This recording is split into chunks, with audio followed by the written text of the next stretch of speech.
ادع إلى سبيل ربك بالحكمة والموعظة الحسنة. أعوذ بالله من الشيطان الرجيم. بسم الله الرحمن الرحيم. Assalamu alaikum wa rahmatullahi wa barakatuh. Muhtaram Müslüman kardeşler. Ramazan ayları mübarek bulsun. Bilgenibizce İslam dini nigizlene Kur'an hem sünnetke. Yani dinni vakit ötü bilen kişi özgertmesin için, ya bulmasa ol yok çıkmasın için, şuşu dinni tutup turatırgan nindidir nigiz kerek. Biz ana aytamiz Kur'an hem sünnet. Kur'an ol Allah'ın kitabı. Sünnet ol indi Peygamberimiz sallallahu aleyhi ve sellem'nin aytib kaldırgan yoki ishlab kaldırgan ishlari. Endi hazır ko'rganibizcha mana bu aybirlarga negizlana bizning dinimiz. Ham Qur'on kitobi da bizning için ol nechikdir g'adiy aybir kibik ilik-ilikdan g'imir-g'imirga bo'lgan kibik qabul etila. Ol g'ina tugil, menga qalsa hazır har bir tatar kishisining uyida, yurtida Qur'on kitobi bor. Ali kubisining bardir revolyutsiyaga qadar bosilgan Qur'on kitoblari da. Eski indi, tozib bitgan indi, qaybirlari indi sulangandir da balki, lekin alar bor, alar saqlana. Ali hatta ko'pgina tatar kishilari Qur'on kitobi bo'lmasin deb g'arib harflari bilan yozilgan tatar kitoblarini da saqlaylar. Menga birsinde alып keldiler shunday bir kitobni, Hazrat tashlarga qo'rqam, izgi kitob tugilmikan deb o'qib qarali narsa bu deb. Geografiya kitobi. G'arib harflari bilan yozilgan tatarcha geografiya kitobi. Ana da izgi kitob deb saqlagan bizning xalqimiz. Lekin Qur'on kitobi baştan uq Peygamberimiz sallallahu aleyhi ve sellem tarafından kaldırılgan bulmadı. Yani dinning birinchi yıllarında Qur'on kitobi yo'q edi. Bu hal nechik bo'la? Agar da qarasak Qur'on kitobi ul kitob bo'lib ingmadi. Yani ko'kdan kitob bo'lib tushmadi. Kishi oldina. Garchi masalan Tevrat, İncil alar tulayim bir kitob bo'lib ingdilar. Qur'on kitobi tugul, alay tugul. Qur'on ingdi ayat söz bo'lib Peygamberimiz sallallahu aleyhi ve sellem'nin ko'ngiline, yuragine, Peygamberimiz sallallahu aleyhi ve sellem ana yattan aytib bardi sahabelerge. Sahabeler indi Peygamberimiz sallallahu aleyhi ve sellem sözlerin yazdılar yoki yatladılar. Mana shulay indi Qur'on 23 yıl boyu davomida. 23 yıl bo'lgandan so'ng Peygamberimiz sallallahu aleyhi ve sellem'nin yaşı yetib, vaqti yetib ul vafot bo'ldi. Peygamberimiz sallallahu aleyhi ve sellem vafot bo'lganda Qur'on kitobi yo'q edi hali. Baratik yatlab qolgan Qur'onni yattan bilgan kishilargina bor edi. Qur'on kitobi tulayim bo'lmasa da, Qur'on kitobi yozilgan edi nindidir qog'oz kisaklarında, tiri kisaklarında, siyaklarda, u vaqtda qog'oz bek defitsit yo'q edi u vaqtda. Shunga ko'ra tosh kisaklarında mana shu ravishli etib yozilgan edi Qur'on oyatlari. Ham Abu Bakr radıyallahu anhu Peygamberimiz sallallahu aleyhi ve sellem vafatından so'ng xalif bo'ldi. Ul xalif bo'lgan yilni Yamama degan o'rinda so'g'ish bo'la. So'g'ish bo'la ham musulmonlar bir ko'p Qur'onni yoddan bilgan Qur'on hafizlarini, ulu sahabalarni yo'qoltalar shu so'g'ishda. Chunki Qur'on yoddan bilgan Qur'on hafiz bo'lsa da, ul uyinda o'tirmay, ul qatnasha so'g'ishlarda, ul qatnasha davlat ishlarida, ham shu so'g'ishlarda alar halak bo'ldilar, shahid ketdilar. Buni ko'rgandan so'ng Umar radıyallahu anhu keldi de Abu Bakr yanına, "Senga di Qur'onni kitobga yozarga kerakdi. Narsa uchun?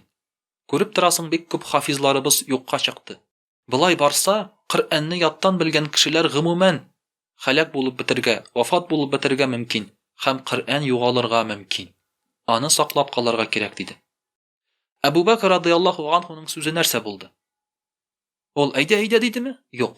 Ol aytdi, bu ishni Peygamberimiz sallallahu aleyhi ve sellem ishlamadi. Ham men de bu ishni ishlamayacakman. Chunki ul bu ishni hatta ishlarga da buyurmadi dedi.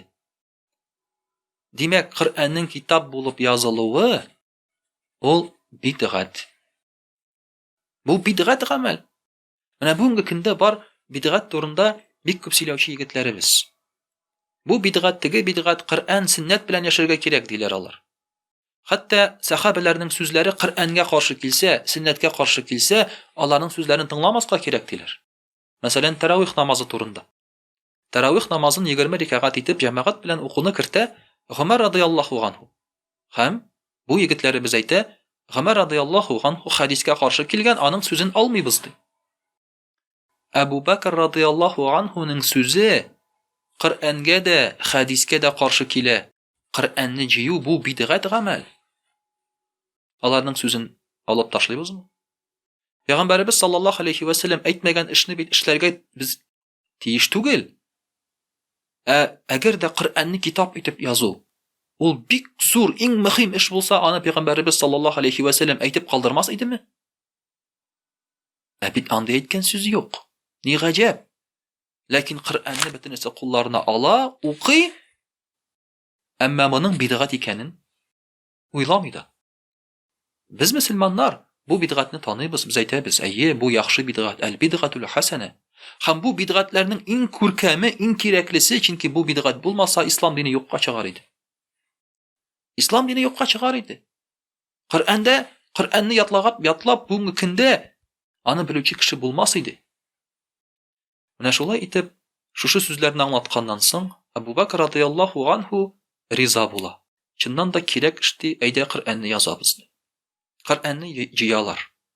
Коръәнне җыяр өчен, аны мәсәлән Әбу Бәкр радиллаһу анһу үзе белә яттан, Гомар радиллаһу анһу үзе белә, Госман радиллаһу анһу, Гали радиллаһу анһу, бөтенесе үзләре яттан беләләр Коръәнне. Ләкин алар утырып, әйдә үзебез языйк әле моны дип язмыйлар. Чакыралар Зәйд ибн Сәбитне радиллаһу анһу. Бу сахаба Пәйгамбәрбез саллаллаһу алейхи ва саллямның шәхси язучысы буларак билгеле. Шул исәптән Гали радиллаһу анһу да. Гадәттә алар Пәйгамбәрбез саллаллаһу алейхи ва саллям янында булып, аның күп кенә әйткән сүзләрен язып баралар. Зәйд ибн Сәбитне чакырып алалар да җаваплы итеп билгелиләр. Ул үзе Коръәнне яттан белә, үзе аны язып барган кеше. Әлбәттә Коръән бер китапта булмый, таралган була. Һәм игълан ителә. Кимдә нинди Коръән аятләре бар, кая язылган, бөтенесен монда алып килегез диелә. Бөтен кеше ташый башлый, таяк кисәкләрен, сияк кисәкләрен, таш кисәкләрен һәм алып киләләр дә Коръәннең аятләрен әйтәләр. Бу шундый сүрәдән шундый аят. Ләкин әйтеп кенә калмыйлар. Тагын 2 кеше шахид булырга тиеш, дәлилләргә тиеш шушы аятның Коръәннән икәне. Менә шулай итеп бик җитди ысул белән Коръән бер китапка җыела һәм языла. Ләкин аның Коръән тәртибе, сүрәләре без белгәнчә булмый. Ул языла иңү тәртибе белән. Әйе, бу китап языла, җыела, Аллаһка шөкер, Коръәнгә хәзер юкка чыгу янамый. Ул Коръәнне алып куялар. Бу Әбу Бәкр радиллаһу анһу да саклана бу Коръән. Аннан соң бу Коръән күчә Гомар радиллаһу анһуга, аннан соң күчә аның кызы Хафса радиллаһу анһа. Пәйгамбәрбез саллаллаһу алейхи ва саллямның хатынына. Госман радиллаһу анһу вакыты җиткәннән соң, Госман радиллаһу анһу Гомар радиллаһу анһудан соң халиф була. Аның вакытында ислам дине һәм ислам дәүләте бик киңәя. Һәм ислам динен гомумән гарәп телен белмәгән кешеләр арта. Димәк, бу кешеләргә бит динне өйрәтергә кирәк. Бу кешеләргә Коръәнне язып бирергә кирәк. Һәм шул вакытта Коръәннең икенче җыелу этабы була. Коръәнне инде язалар. Хәзер ничек бар менә шушы без белгәнчә, шул тәртип белән. Бу тәртип илаһи тәртип була, аны үзләре башларыннан чыгарган әйбер түгел ул. Әмма шушы тәртипкә китерәләр хәзер Коръәнне. Алай гына түгел, инде хәзер Коръәнгә хәрәкәләр куеп чыгалар. Менә без белгән гарәп теле, хәзерге белгән гарәп теле, хәзерге белгән алфавит һәм хәзерге белгән язма, ул барлыкка килә Госман радиллаһу анһу вакытында. Хәрефләрнең нокталары барлыкка килә, хәрәкәләре, кем гарәп телен белә, алар инде мине аңлыйлар. Чөнки гарәп телен белмәгән кешеләр Коръәнне укый алмыйлар әле язылган булса да. Мәсәлән, б хәрефе белән т хәрефен аера алмыйлар. Анда нокталары булмаса аны аерып булмый. һәм шул вакытта инде нокталары куела һәм хәрәкәләр куела. Гарәп телен белмәгән кеше дә укый алсын өчен. Һәм шушы рәвешле итеп бүгенге көнгә кадәр инде безгә Коръән китабы килеп җитә. Башта ул 4 дәнәдә языла Осман радиллаһу анһу вакытында, һәм инде соңраканнан соң һәрбер өммәт, һәрбер илдә Коръәнне язучы кешеләр барлыкка килә. Язучы дигән сүз үзеннән чыгарып түгел, әлбәттә. Ә инде яттан белеп, оригиналдан карап шулай бит, кул белән язучы. Коръән китабы бик озак еллар әле кул белән языла. Типографик ысул булмый. Һәм бик матур язучы кешеләр менә шушы Коръәнне үз куллары белән язып, бүгенге көнгә кадәр инде саклап килгәндер. Менә шулай барлыкка килә Коръән китабы. Ул инде күктән безгә китап буларак төшми. Һәм Коръән дигән сүзне без әйткәндә, без китапны күздә тотмыйбыз. Без Аллаһы Тәгаләнең сүзен күздә тотабыз. Һәм гарәпләргә килеп әйтсәң, "Ағтинил Коръән", бир әле миңа Коръән дисәң, чин гарәп кешесе ул әйтә, "Ничек бирим соң мин аны? Коръән бит ул Алла сүзе" ди. Һәм син аңа әйтергә тиеш, "Ағтинил Мусхаф", син миңа бир китапны. Мусхаф ягъни ул Коръән түгел, ул Коръәннең язылган китабы. Ә Коръән дигән сүз ул үзе Аллаһның сүзе ингән сүз. Ул менә бу рәвешле язылган китап түгел. Димәк, асылы мөхтәрәм кардәшләр Коръәнебезне. Ул әйтелгән сүзләр, язылган сүз түгел. Әмма шушы әйтелгән сүзләрне инде кабатлар өчен, ирәнер өчен менә шушы рәвешләнең китабы барлыкка килә. Менә шундыйрак мәгълүмат. Әлбәттә, күп кеше белгәндер моны, әмма белмәүчеләргә дә иншаллаһ бер кызык булыр. Ассаламу алейкум ва рахматуллаһи ва баракатуһ.